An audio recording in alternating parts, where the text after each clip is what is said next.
Hello po sa lahat po ng mga Barda fans, Barda lovers, and Barda supporters na lagi pong nakaabang at laging nakaantabay sa mga updates po natin, dahil meron pong napakagandang news, napakagandang balita na inihatid ang GMA para kay Mr. David Licauco, kasi po talaga namang ito po ay hindi inaasahan ng marami na talagang magaganap itong napakagandang news na ito. So yung ating pag-uusapan maya-maya lang. But before that, if you haven't subscribed yet to my YouTube channel, please don't forget to like, share, and subscribe at hit mo na rin ang notification bell for more showbiz updates.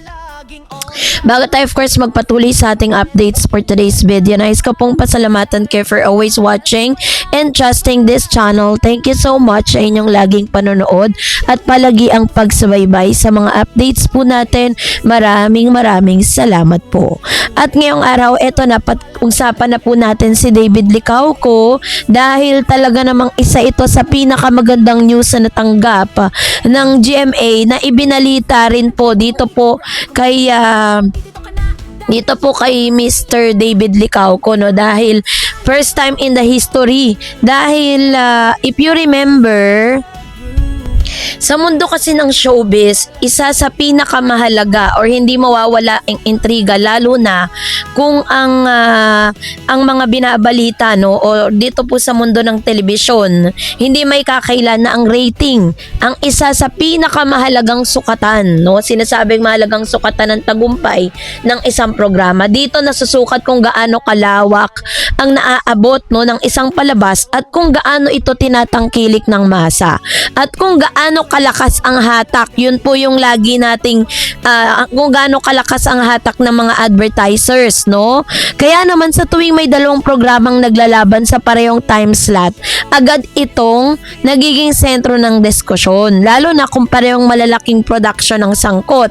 Isa sa pinakabagong usapin ngayon ay ang matinding banggaan ng Never Say Die at ng The Alibay. Parehong may kanya-kanyang lakas na artista at konsepto, ngunit iisa lamang ang tanong, sino ang tunay na nangunguna sa ratings? So sa pangkalahatan, ang Never Say Die ay isang action drama series na nakatuon sa kwento ng pakikipaglaban, katatagan at paghiganti. Kilala ito sa matitinding eksena, mabilis na pacing at emosyonal na kwento ng mga karakter na dumaraan sa matinding pagsubok. Sa kabilang banda, ang The Alibay naman ay isang suspense thriller na umiikot sa misteryo, krimen at mga lihim na unti-unting nabubunyag.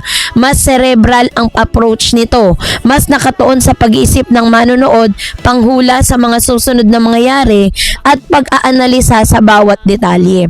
Sa unang tingin pa lamang, makikita na magkaiba ang target audience ng dalawang palabas. Ang Never Say Die ay parang sa mga mahilig sa action at drama, habang ang The Alibay ay para sa mga gusto ng mystery at suspense.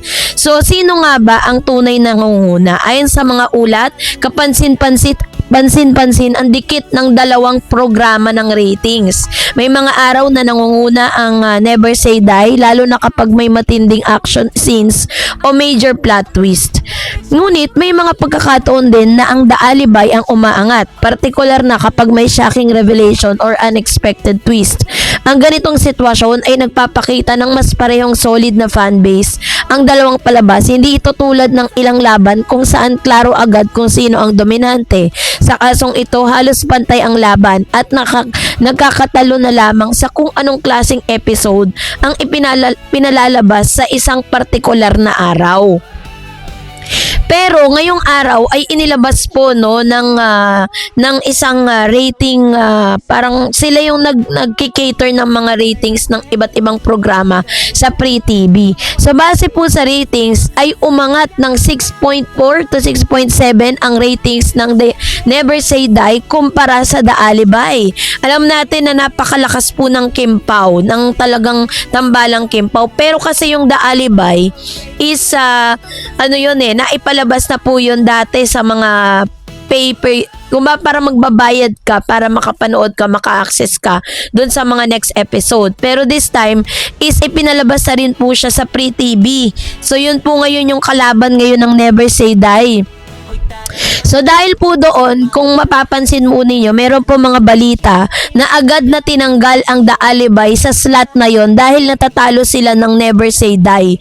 Ibig sabihin, pinatumba ng Never Say Die ng serye ni Mr. David Licauco and Jillian Ward yung nasabing napakalakas na na programa ng ABS.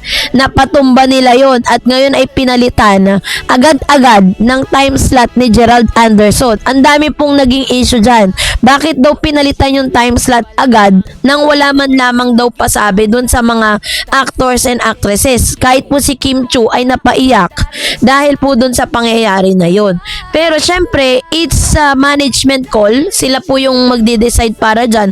Hindi naman si Kim Chiu, diba? Kung talagang kagustuhan nila, nakikita nila na parang medyo nahuhuli at medyo nawawala po sa limelight yung kanilang serye, papalitan talaga agad ng time slot. Pero isa ito sa pinakamagandang balitang natanggap ni Mr. David Licauco na during his solo era, may nagaganap na maganda. May mga nagaganap na positive good news na nagaganap sa kanila. Kaya naman this is really a good news for Mr. David Licauco, no, na kahit na talagang hindi naman niya kapiling si Miss Barbie Fortesa sa nasabing serye, ay buong-buo pa rin ang suportang binibigay sa kanya ng kanyang mga followers, ng kanyang mga supporters through collaboration of Miss Jillian Ward. So, dito kasi matapos kasing sabihin ni Jillian na hindi sila love team doon ni David, parang natauhan na rin yung mga fans yung mga supporters si David na parang nilalaban lang ni David talaga yung kanyang career, hindi para po makipag-love team sa iba, kundi patunayan din sa publiko na kung kaya ni Barbie Fortesa na magkaroon ng solo era project na nagtatagumpay siya, this time is tinataas ni Mr. David Licauco yung kanyang sarili. Kasi parang marami kasing mga bashers si Mr. David Licauco na parang sinasabi nila na pag hindi raw kasama ni David si Barbie, ay hindi raw magkakaroon ng magandang resulta yung mga project ni Mr. David, which is ito po isa sa mga manifestasyon at patunay ni Mr. David Licauco na kaya niya rin. Pero syempre, at the same time, mas malakas pa rin siya pagkasama niya si Barbie. 'Di ba? Alam natin na buong-buo yung suporta ng mga Barda fan kapag magkasama si Barbie at si David. But this time, we would like to congratulate Mr. David Licauco at lahat ng mga co-actors and actresses, directors and producers because isang programa po ng ABS-CBN na first time in the history na nangyari yan kasi lahat po ng mga serye na nilalabas ng ABS lagi nilang tinatalo ang GMA pagdating dyan eh. Pero this time natalo ng Never Say Die, no? Ang pinakamalakas na serye po ng ABS ang The Alibay. Kaya ngayon wala na sila doon, di na sila ngayon magkatapat. Parang papalitan na yung time slot ng The Alibay kasi nga parang panay-panay po yung pagtaas ng rating ng Never Say Die. So yun po yung isa sa pinakamagandang news na natanggap ngayon ni David Licauco. And I hope na isa sa pinaka-major request ng mga Barda na kung si David ay pinayagan ng direktor na makapag-guest dun po sa serye ni Miss Barbie Fortesa, why not Barbie mag-guest din doon po sa Never Say Die to test the yung lakas ng Bardas doon po sa nasabi.